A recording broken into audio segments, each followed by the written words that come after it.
Hello everyone, welcome to the KESHEE channel. Today we are going to demonstrate how to assemble a 48V 10 kWh battery pack using a 16S1P configuration and how to connect the battery pack to an inverter for powering household appliances. Before we start the installation, we need to arrange the 200Ah batteries neatly. Open the kit cover and take out the complete set of assembly materials we provide, including the BMS already installed in the box, power lines, binding posts, epoxy strips, EVA foam, etc. For more information, please contact us. Next, we start the assembly process. First, take off the two configured card bars and place them aside, as shown in the video.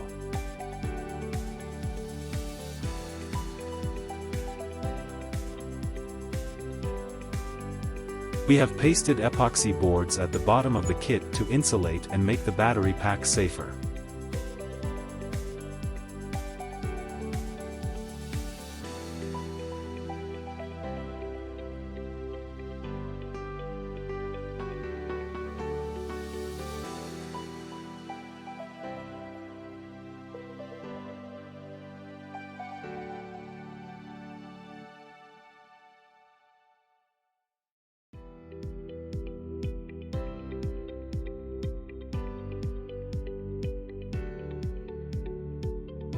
Stick the first battery on the insulating sponge and put it into the kit. Stick epoxy board between each battery, as shown in the video. This step is very important to maintain a safe distance between the batteries and have insulation effect. Then put all the batteries into the kit in turn. Remember, the 1st, 8th, 9th and 16th batteries must be pasted with insulating sponges, as shown in the video.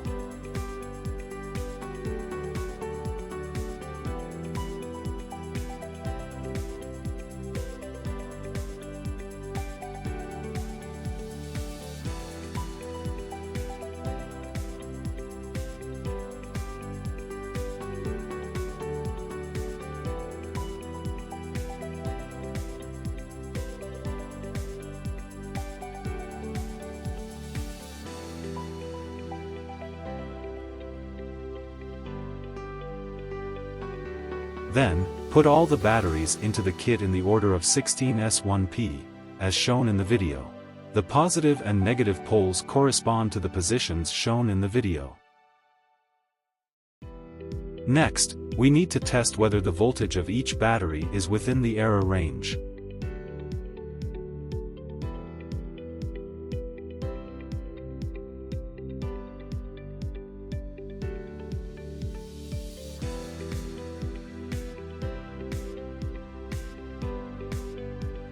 After ensuring that the voltage of each battery is within the normal range, we proceed to the next step.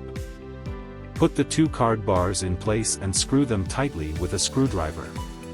Connect all the batteries and data acquisition lines with copper strips according to the video.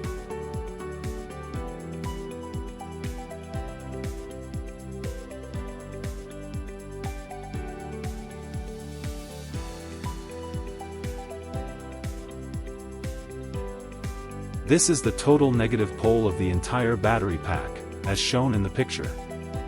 Connect the total negative pole line.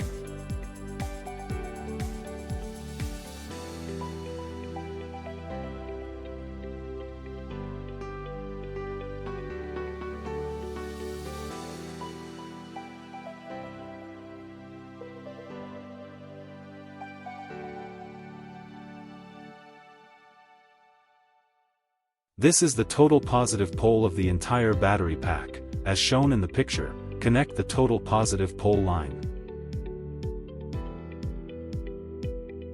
Tightening the nuts is an essential step.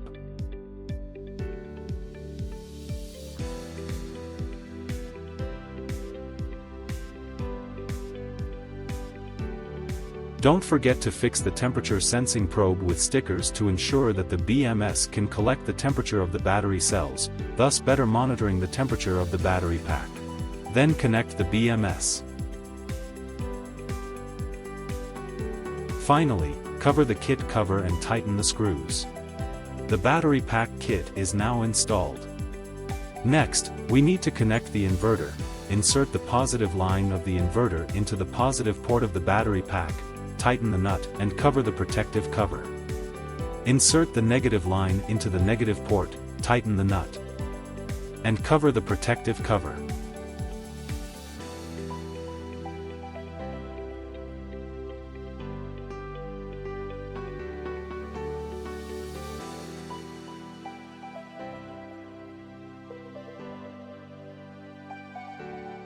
Insert the two ends of the Ethernet cable into the battery kit and the inverter, so that the data of the battery kit can be transmitted to the inverter.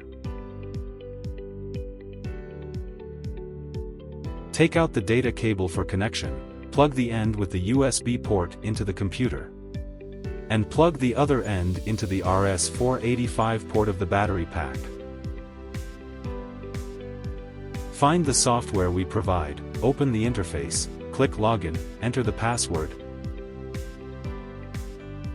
and then click Connect. Then find the PCS option in the upper right corner of the software. Select GrowWatt for the CAN port and GrowWatt for the 485 port. Click Close. At this time, the displayed power on the software does not match the power on the inverter, indicating that they have not been paired.